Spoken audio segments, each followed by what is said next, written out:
আমাদের আজকের ভিডিওর যে আলোচ্য বিষয় সেটি একটা রিসেন্ট গবেষণা থেকে পাওয়া, যেখানে বিভিন্ন রকম মানুষের ভেতরে এই ওয়ান টাইম ঔষধ দিয়ে এবং ওয়ান টাইম ঔষধের পাশাপাশি শ্বাসের ব্যায়াম অর্থাৎ ডিপ ব্রিথিং যে এক্সারসাইজ, এটা করার মাধ্যমে বিজ্ঞানীরা পরীক্ষা চালিয়েছেন। যেখানে দেখা গেছে যে যারা এই ডিপ ব্রিথিং এক্সারসাইজ করছে তাদের ক্ষেত্রে কিন্তু সহবাসের সময় 900% পর্যন্ত বৃদ্ধি পেয়েছে। অর্থাৎ যার ক্ষেত্রে সময় ছিল 1 মিনিট, সে 9 মিনিট পর্যন্ত কিন্তু লাস্ট করতে পেরেছে। তো এই ব্যায়ামের বিষয়টা আপনি কিভাবে করবেন, কতক্ষণ করবেন, কতবার করবেন, এই বিষয় নিয়ে আমার এই গবেষণার যে পোস্টটি ছিল সেখানে আপনারা অনেকেই কমেন্ট করেছেন এবং আপনাদের কমেন্টের ভিত্তিতেই আজকের ভিডিওটি ধারণ করা। এই যে আপনি ব্যায়ামটি করবেন, এখানে আপনাকে জানতে হবে যে আমাদের শরীরে যে শ্বাসের পদ্ধতি আছে, এই শ্বাসের পদ্ধতিটি আসলে কিভাবে কাজ করে। আপনি চাইলে আপনার নাক অথবা মুখ অথবা নাক এবং মুখ দুইটা ব্যবহার করে শরীরের ভেতরে শ্বাস ঢোকাতে পারবেন। তবে এখানে বিশেষ করে আপনাকে খেয়াল রাখতে হবে যেন আপনার শরীরের যে মধ্যচ্ছেদা আছে, যেটাকে ডায়াফ্রাম বলা হয়, যেটা বুক এবং পেটকে পার্থক্য করে শরীরের ভেতরে থাকবার মাধ্যমে, এই ডায়াফ্রামটা যেন সংকোচন এবং প্রসারণ হয়। এটাকে আমরা নিজেরাই কন্ট্রোল করতে পারি। যদি আপনি পেট ফুলিয়ে শ্বাস নেন, বুকটাকে যদি খুব বেশি না ফোলান, সেক্ষেত্রে কিন্তু আপনার এই মধ্যচ্ছেদাটা সব থেকে বেশি কাজ করে। অর্থাৎ আপনি এই ব্যায়ামের পদ্ধতিতে প্রথম যে 4 সেকেন্ড থাকবে সেটাতে আপনি নাক এবং মুখ দিয়ে পেট ফুলিয়ে শ্বাস নেবেন। অর্থাৎ 4 সেকেন্ড ধরে শ্বাসটাকে ভেতরে টানবেন।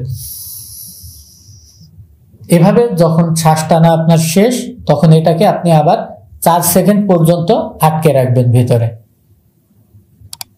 এরপরে আপনি আবার 4 সেকেন্ড সময় ধরে মুখটাকে গোল করে এই শ্বাসটাকে বাইরে বের করবেন। অর্থাৎ এই যে শ্বাস আপনার ফেলা হয়ে গেল, এরপরে আপনি আবার 4 সেকেন্ড সময় অপেক্ষা করবেন আপনার পরবর্তী শ্বাস নেবার আগ পর্যন্ত। এভাবে আপনি যখন পুরো একটি চক্র সম্পন্ন করবেন, তখন কিন্তু আপনার 16 সেকেন্ড সময় লাগবে। এভাবে যদি আপনি অন্ততপক্ষে 5 থেকে 10টা সাইকেল কমপ্লিট করতে পারেন, তাহলে কিন্তু আপনার একবারের জন্য ব্যায়ামটা কমপ্লিট হয়ে গেল।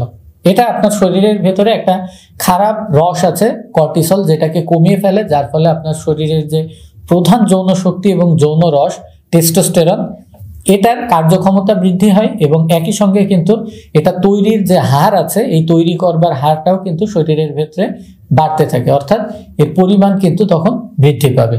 তো এই কারণে যদি সারাদিনে অন্তত পক্ষে 2 থেকে 3 বার আপনি এই ব্যায়ামটি রপ্ত করতে পারেন, হোক সেটা আপনি বাসের ভেতরে রয়েছেন অথবা নামাজের পরে বসে বসে করছেন, বিছানাতে শুয়ে শুয়েও কিন্তু এই ব্যায়ামটি করতে পারবেন, যেটা কিন্তু আপনাকে বেনিফিট দিবে। তবে এটা কোনো ম্যাজিকের মতো কাজ করবে না। আজকে থেকে করলে কালকে থেকেই আপনার পারফরমেন্স বাড়বে না, এটা সত্যি কথা।